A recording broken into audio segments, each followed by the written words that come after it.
ladies and gentlemen, please rise and help me in welcoming His Excellency Dr. William Ruto, President of the Republic of Kenya. Let's give him a round of ovation.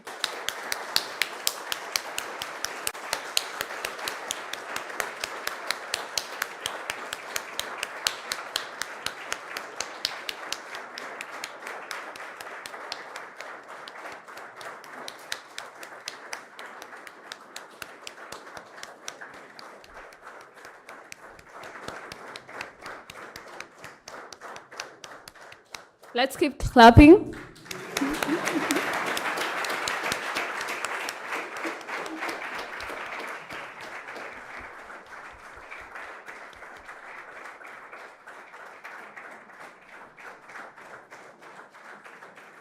Don't get tired.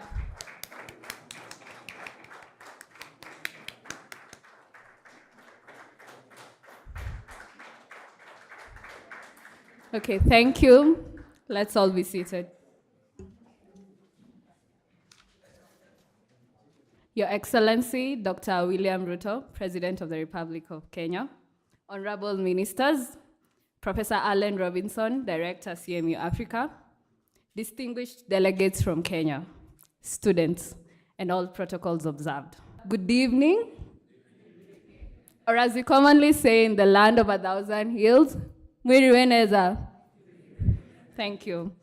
My name is Stella Kanyaru, a Master of Science in Information Technology at CMU Africa, and I'm from Kenya. I'm pleased to be your moderator today.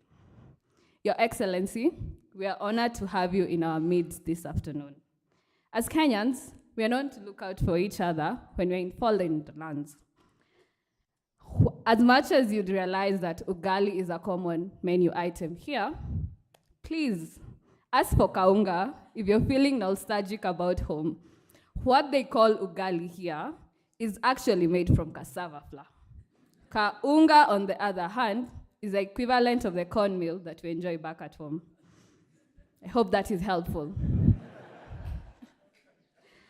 Well, I could go on and on about how to navigate life in Kigali. I'm sure my audience is more interested in hearing what our guest of honor has to say. So without further ado, I'd like to invite you to the podium to give your remarks.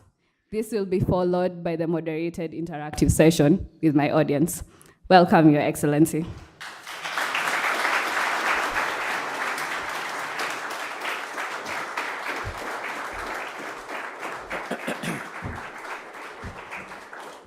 Thank you very much. Let's take our seats. Ministers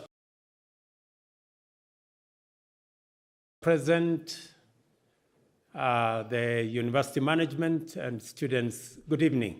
Good evening. I'm Jambo. What is that you said? I need some, side chat with you later. Now, let me, on behalf of my delegation and I, to appreciate your welcome to this great institution. Professor has been very kind to us. He's given us tips and he's given us information about what you guys are doing and the excellent education that's going on in this institution. He has briefed us on the width and breadth of the courses that you are undergoing here, and he's also informed us about that this is a postgraduate institution, teaching masters and beyond. He has also told us that many of the people who want to do entrepreneurship, I'm told 30% are Kenyans. I don't know why, but I think I have an idea what it is. I think Kenya is a country of hustlers. So everybody is looking for a hustle somewhere to do something. And I think it is reflected in what Kenyans are doing here. So again, let me say I have made this visit to Rwanda as part of building the relationship between our two countries. Kenya and Rwanda share a solid foundation built over many years of both relationship at the government level, relationship at business, people to people, and I guess even the presence of Kenyans in this institution is part of that foundation that we have laid of a relationship between our two countries and our two people. To congratulate all of you as students in this great institution. Once upon a time, I was a master's student somewhere in the University of Nairobi, so I have some idea of what you guys are going through here. You have my very best wishes. This institution mirrors what we have in Kansas City. We are in the final stages of putting together a university also with the support of friends. And hopefully there will be, as we go forward, a relationship and a collaboration between this great institution and Kansas City. I am already told by Professor that there is already collaboration between this university and the university where I am alumni in Nairobi University. So, and I am sure that that relationship is meaningful because I can give a good account of Nairobi University, as I would with all the other universities in the Republic of Kenya. I have.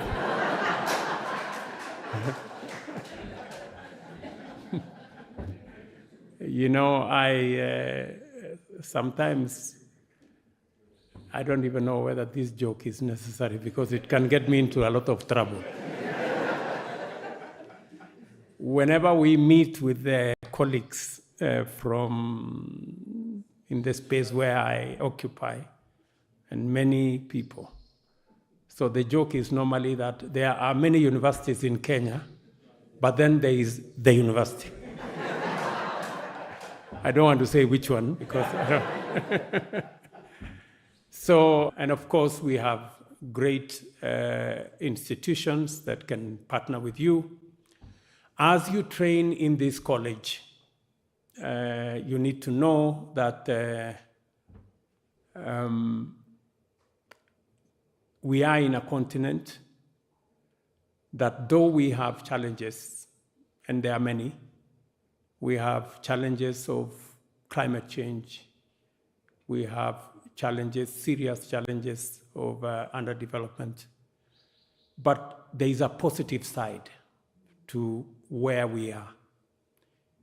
And the positive side is that this is the continent of the future. And it is the continent of the future for 4 reasons, if you allow me to give you the 4 reasons. Number one, this is the youngest continent in the globe. Our mean age in the African continent is a mean age of between 19 and 21. Meaning that we have the most energetic, innovative, creative, talented workforce anywhere in the globe. Number two, this is the continent where a quarter of the world population will be staying by 2050. Forget about the small migration you see of people getting into the ocean and trying to get to Europe. That migration is going shortly to be in the opposite direction. Number three, this is the continent that has the highest resources of renewable energy. You know the centrality of energy in development.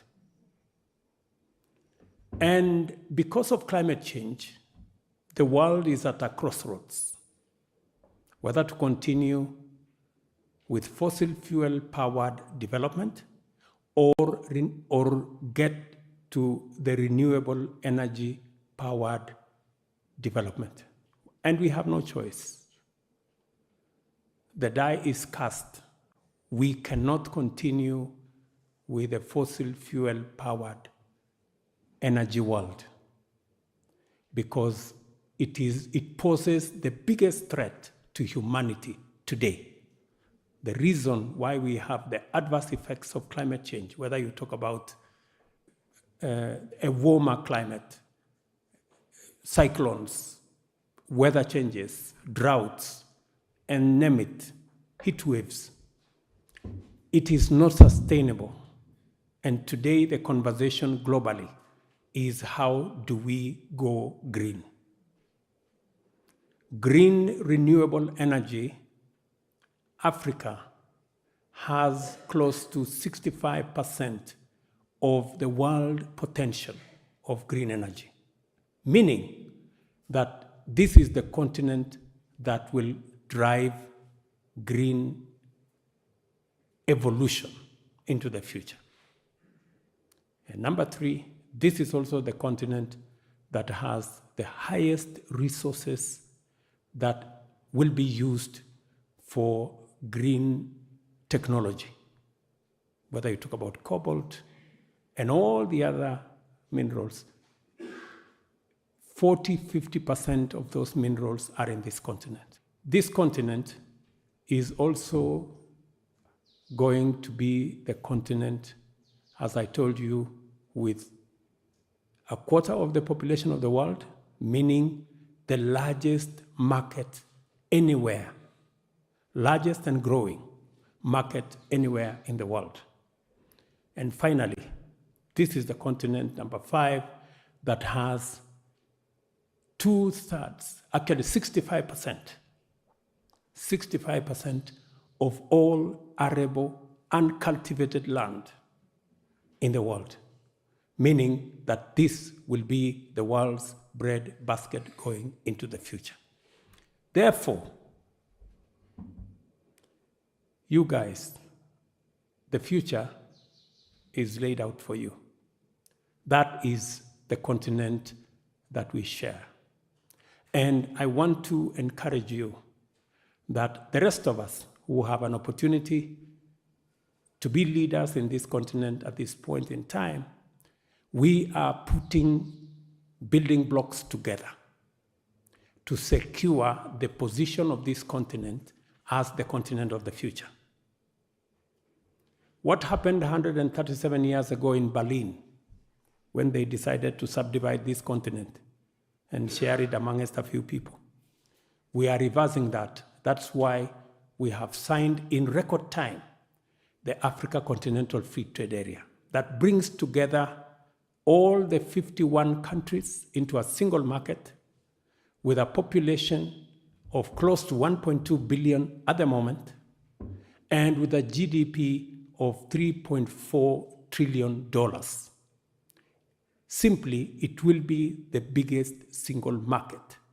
My coming to Rwanda today is part of that effort of consolidating our African continent into one market so that we can become attractive and we can actually position ourselves for the opportunities of the future.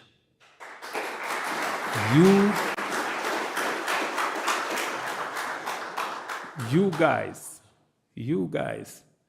had better position your thinking, position yourselves, and think global, think continental. You are the people who will pick up from where the rest of us are leaving shortly, so that you can take the mantle and take this continent into the future.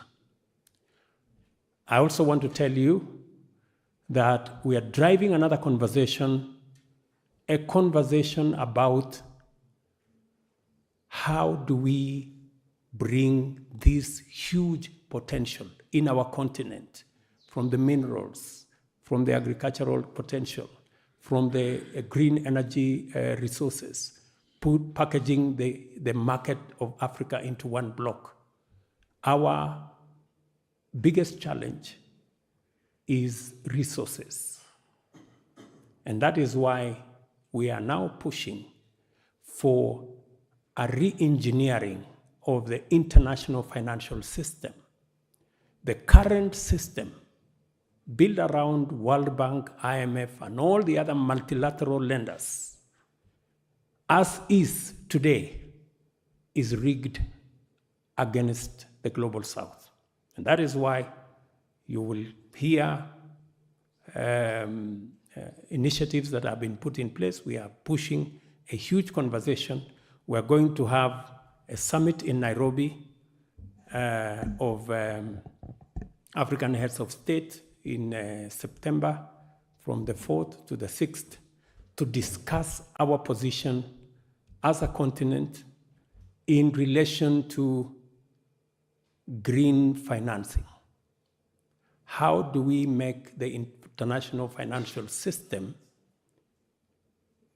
green compliant, but much more importantly, fair to everybody? Today, most of us in this continent access finances from the development finances, for that matter, from the international financial system at rates between 7, 8, 9, 10, maybe even 11, 12%. Others access international development financing at 0.5%, maybe 0.2%, maybe in that region. If you are going to the same market, but because Africa has been classified as risky, you end up paying 12%. The other person is paying 0.5%. That system is not fair by any account. And we're not asking for a system that favors us. We are demanding a system that is fair and gives everybody a chance. And that is not too much to ask.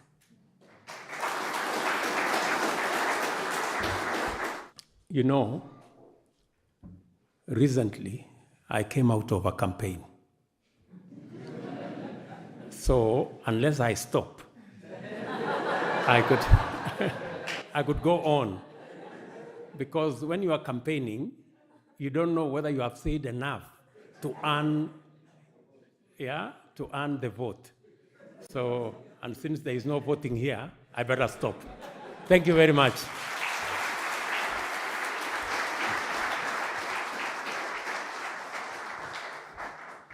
Thank you, Mr. President. Could you please join me on the stage, on the seat to your right? We begin our interactive session. Please clap for him again.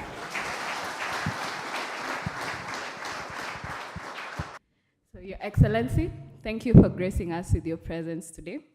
So in this session, I'm going to start off by asking you a few questions, then I'll open the floor to questions from the audience, if that's okay with you. No. Because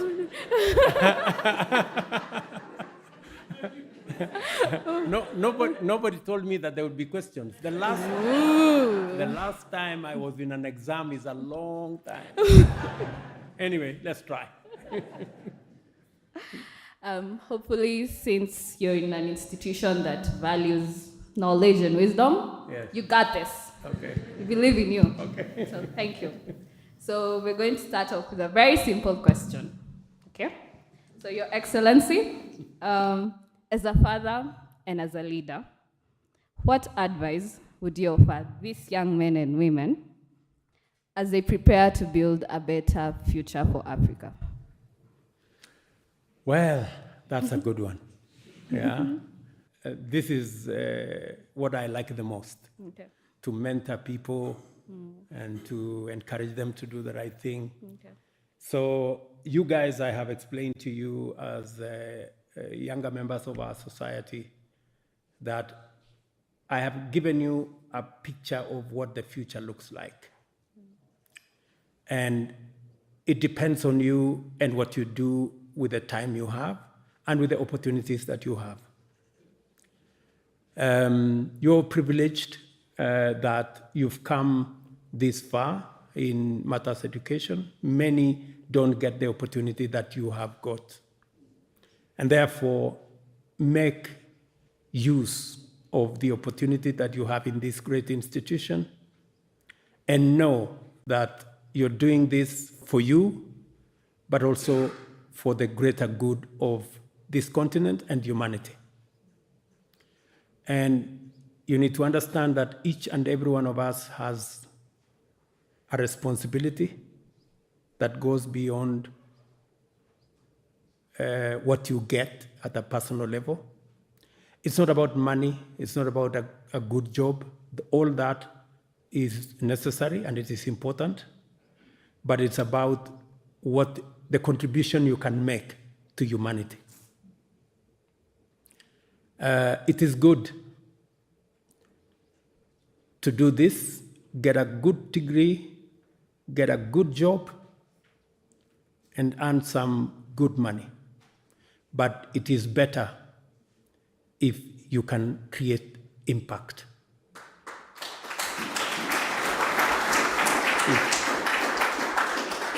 It is better if you can serve humanity, if you can change lives, if you can make an impact. So even as you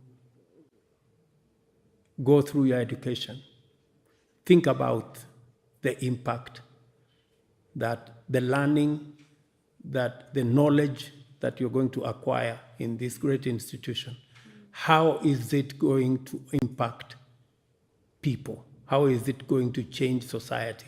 How is it going to make a difference in your country or your village or globally?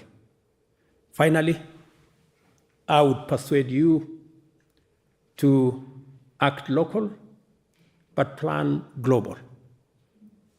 I think you expand the horizon of your thinking and the opportunities that await you if you can do whatever you can do, but also have a bigger horizon to think about.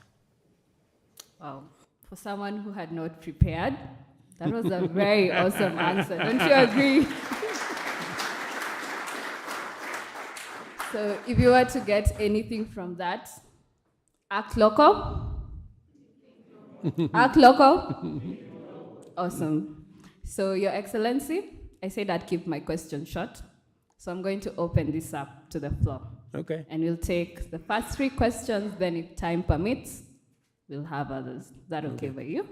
Thank you. So let's have the first question from the audience. Yes, Ernest. Thank you. My name is Ernest Mucho. I'm from Rwanda. I'm a student here at the Carnegie Mellon University in Africa.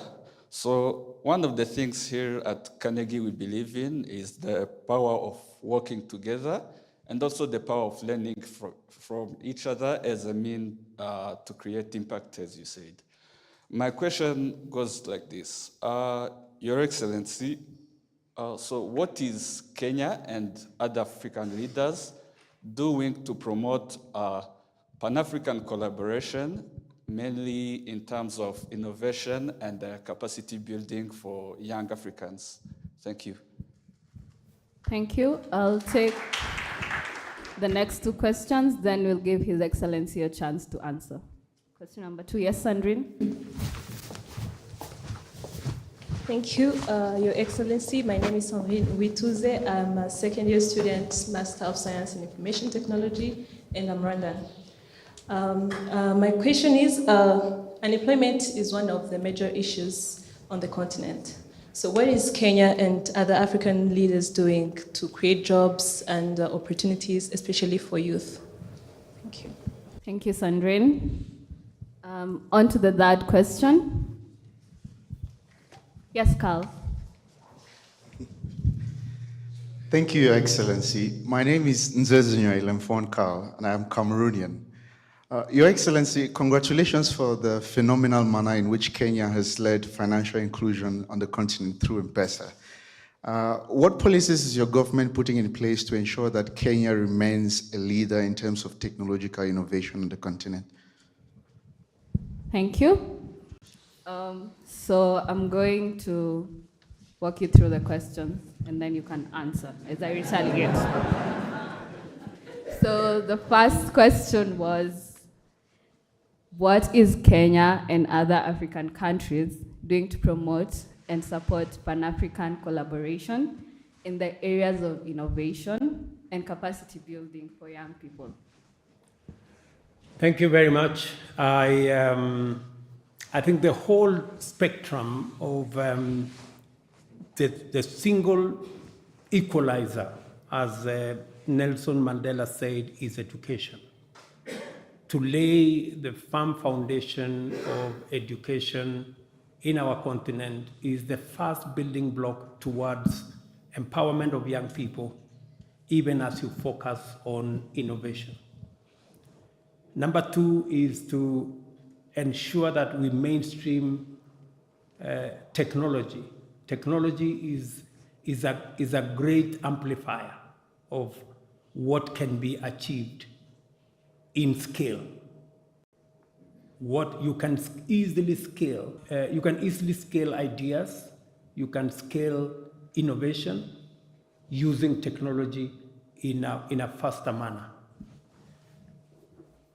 Having institutions like what we are doing in Konza City, in Nairobi, like what you're doing in this great innovation hub here in Rwanda, is part of the building blocks that will support creativity, will support innovation, and will provide opportunities and pathways for people in the creative innovation tech space. As I will tell you, that in the whole of that space, building partnerships beyond our continent. Last week, Thursday, we had American Chamber of Commerce in Nairobi, and we are discussing collaboration with MasterCard, with Google, with all the tech big houses, with Amazon, so that we can provide the opportunities for exposure, opportunities for collaboration, opportunities for foreign direct investment in our region, so that we can not only grow startups, we can also provide opportunity for startups to be scaled up. And finally, you need to provide financing. Innovation, creativity requires financing. For Kenya, we are in the process of, as part of one of the commitments that I made to the people of Kenya, was to have a startups fund that will finance, give opportunity to many people in the innovation space to scale up their ideas and what their innovations to market and into enterprises and businesses. Thank you. I hope I answered your question. Okay. Ernest, were you answered? Awesome. So on to the second question. We had Sandrine. So Sandrine's question was, youth unemployment is a major issue on the continent. What measures are Kenya and other African leaders putting in place to create jobs and opportunities for the youth? If you look at Agenda 2060, the Africa AU blueprint on how we need to get ourselves to the other side, it has all the building blocks of what we need to do, whether it is growing our exports as a percentage of GDP, growing our industrialization as a percentage of GDP, making sure that as we train, we are training people in the space where we can equip them with skills, equip them with competencies. For example, in Kenya, we have In the last 8 years, we've grown our TVET numbers from about 90,000 to now 500,000 in the last 8 years. Awesome. Again, as providing education that is relevant, providing education that prepares young people so that they can become market ready, getting the correct skills, not just for purposes of getting a job, but also for purposes of being able to create one, using innovation, using creativity in the whole of that space. And so education as a mechanism of empowering young people to get them ready to occupy the employment space is number one. Number two is creating real opportunities for value addition, agro-processing, manufacturing, industrialization. That whole space, for a very long time, Africa was a source of primary products, raw materials. We are changing the trajectory of this continent not to export our products, be they agricultural, be they natural resources, not to export them as raw materials, but to add value. In the process of adding value and creating jobs, and you create better incomes for all our farmers and for all other products. That's why, for example, you have this tech hub. That's why you will see in Kenya we have special economic zones, export processing zones. That whole ecosystem, we are insisting that it cannot be the case anymore that Africa is exporting our products and with it, our value and our jobs. We need to keep the jobs in Africa. We need to get value added here and have a fair trade. Finally, we are also building markets. The reason for a very long time we were trading more with, up to now, our contribution is about 3% of international trade, which is not the case. We have almost 17% of the population, and by extension, 17% of the market. So the reason why you hear East African Community, COMESA, SADC, tripartite agreement, the reason why you hear Africa Continental Free Trade Agreement, creating blocks for us having a market that we can export to. Once you have a market, it's easier to grow products that you can sell into that market. Products are manufactured by people. That's how you create jobs. So to answer directly to my good daughter there, number one, we are trying to get education that is relevant. Number two, we are trying not to export raw stuff, primary products, but to add value so that we can not only create jobs, but also create value. And number three, we are organizing our market so that it can respond to the challenges of how many products can we produce. If you do not have a market, it becomes very difficult to drive industrialization or agro-processing or markets. And without that, you cannot create jobs. Thank you.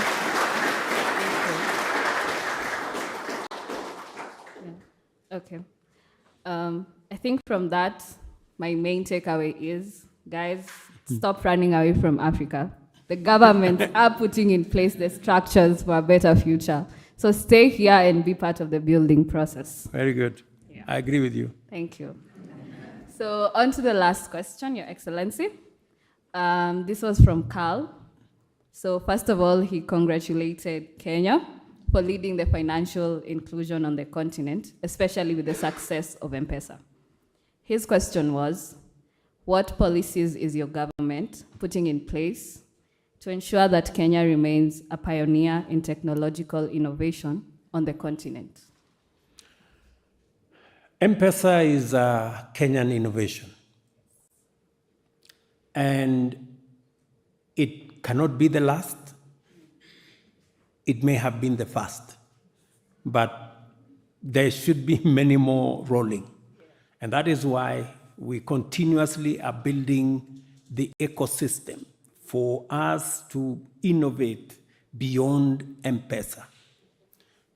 You may want to know that we are building innovation hubs.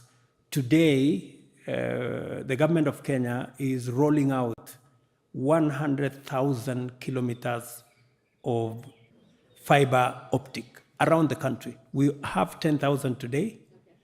We are rolling out another 100,000, create hotspots, create hubs in all our 29,000 markets, in our 27,000 schools, to make sure that we give opportunity to our young people in the tech space to interact with the internet, and with it, to begin the journey, to travel the journey with us in making sure that we provide opportunities. And with it, we will be creating a tech hub in every ward in Kenya. Tech ward, in every ward, tech hub, in every ward. Again, to provide infrastructure for the young people of Kenya to sample the opportunity to be able to be part of this big drive around technology. Government services. When I came into office 6 months ago, only 320 or 325 government services were online. We are giving ourselves a target, but in the next 6 months, all government services must be online.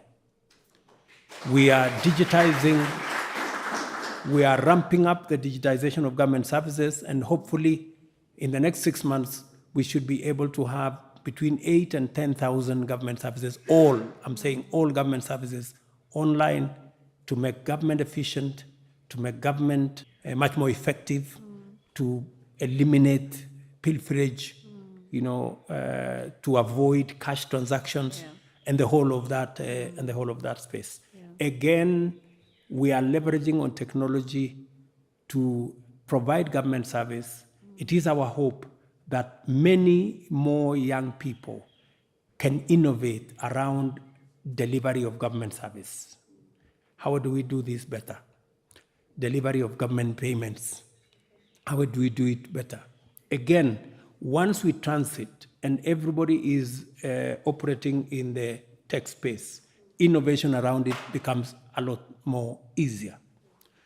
Just to tell you that in that process of digitization and bringing government into the digital space and government services online, the Cabinet of Kenya was the first. In the Cabinet of Kenya, we have no papers. I'm ashamed of holding papers. We have no papers in the Cabinet of Kenya because we decided that we are going to go digital. Cabinet papers are digital papers. Cabinet, the whole transaction of government around cabinet, and that is cascading to every other government office, again, so that we can leverage on technology and stay ahead of the curve. And finally, as I said earlier, we are to keep the innovation moving. Yeah. The startups bill is going to finance a lot of the innovation, a lot of the scaling up of ideas and inventions of Kenyans. And hopefully, in a very not so distant future, we will have a second, a third, and fifth, and 100th M-Pesa.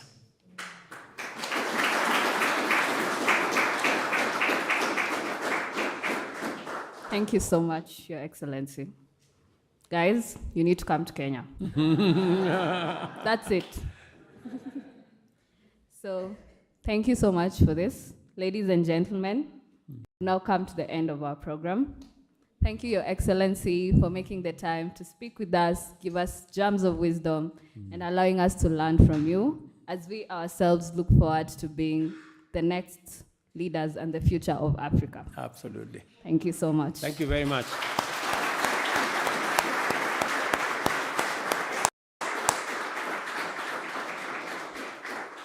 Okay. I'd also like to extend a warm round of applause and thanks to the government of Rwanda for always bringing us awesome leaders. Yeah?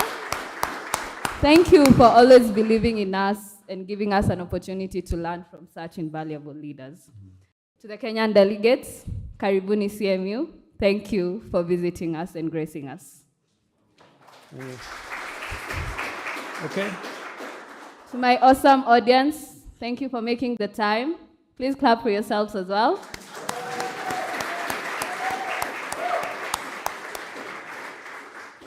And to everyone who put in the time to make this event a success, thank you. You guys are the true rock stars. So thank you so much for that. Thank you. Yeah. Okay. Tell me when it's time to go. I'm getting to that. So we're about to finish this. I'll kindly ask you to remain seated as our delegates take their leave. I've been Stella Kanyaru, your moderator. Thank you for having me. Murakoze Chane.